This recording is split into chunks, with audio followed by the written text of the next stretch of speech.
మనం రాఖీ కడుతున్నాము. ఈ చెట్లన్నీ మనకి ఆక్సిజన్ అవన్నీ రిలీజ్ చేస్తున్నాయి కాబట్టి. ఎస్ ప్రేమ్ వేద. మేము ఈ చెట్టుకి రాఖీ కడుతున్నాము ఎందుకంటే ఈ చెట్టు మనకి ఎక్కువ ఆక్సిజన్ ఇస్తుంది. ఇంకా ఇలాంటి పెద్ద చెట్లు మనం ఎక్కువ మనం సేవ్ చేస్తే మనకి ఎక్కువ ఆక్సిజన్ వస్తుంది అన్నమాట. సో మనం ఇలాంటి చెట్లు సేవ్ చేద్దాం. ఆ చెట్లు మన ఫ్రెండ్స్ కాబట్టి మేము రాఖీలు కడుతున్నాము. ఆర్గానిక్ రాఖీస్ మేము చేసి ఇంకా ఈ చెట్లకి కడుతున్నాము. రేపు రక్షాబంధన్ సందర్భంగా ఈరోజు మన విశాఖపట్నం జూలో వృక్షాబంధన్ కార్యక్రమాన్ని జరుపుకున్నాము. ఆడపిల్లలకి అన్నదమ్ములు ఎలా అయితే రక్షగా ఉంటారని ప్రతి సంవత్సరం ఈ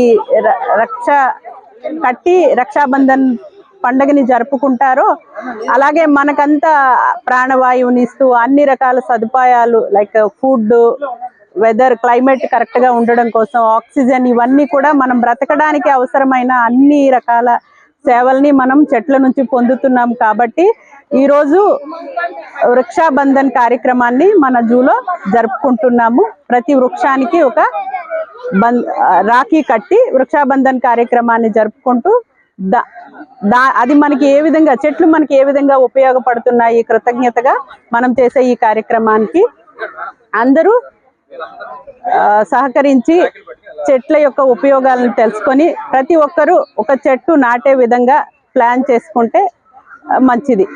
బాబురావు, నేను నేషనల్ గేమ్ కార్ప్స్ డిస్ట్రిక్ట్ కోఆర్డినేటర్గా విశాఖ జిల్లాలో ఎకో క్లబ్స్ అన్నీ కూడా మెంటోర్ చేస్తున్నాను. అయితే ఈరోజు చాలా సుదినం. మహావృక్షాలను మనం కాపాడుకోవాల్సిన బాధ్యత మన ప్రజలందరి మీద ఉంది.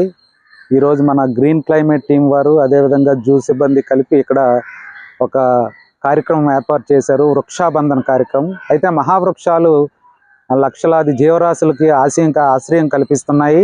అదేవిధంగా వీటిని కాపాడవలసిన బాధ్యత మనందరి మీద ఉంది. కాబట్టి మహావృక్షాలను ఎక్కడైనా సరే సంరక్షించుకొని ప్రతి ఒక్కరూ కూడా వృక్షాబంధన్ అంటే మహావృక్షాలకి రాఖీలు కట్టడం, వాటిని సంరక్షించడం చేసినట్లయితే మన జీవ వైవిధ్యం కూడా బాగుంటుందని ఈ సందర్భంగా తెలియజేసుకుంటున్నాను.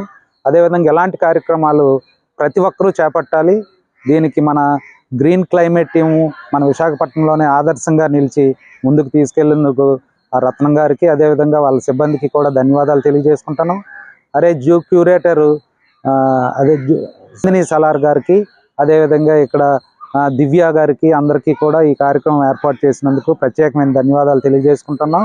వృక్షాబంధన కార్యక్రమం ప్రతి ఒక్కరూ చేపట్టి ప్రతి పాఠశాలలో కూడా చేపట్టి విద్యార్థుల్లో అవగాహన కల్పించి వారి ద్వారా వారి కుటుంబాలకు కూడా అవగాహన కల్పించినట్టయితే చాలా బాగుంటుందని ఇందు మూలంగా తెలియజేసుకుంటున్నాం.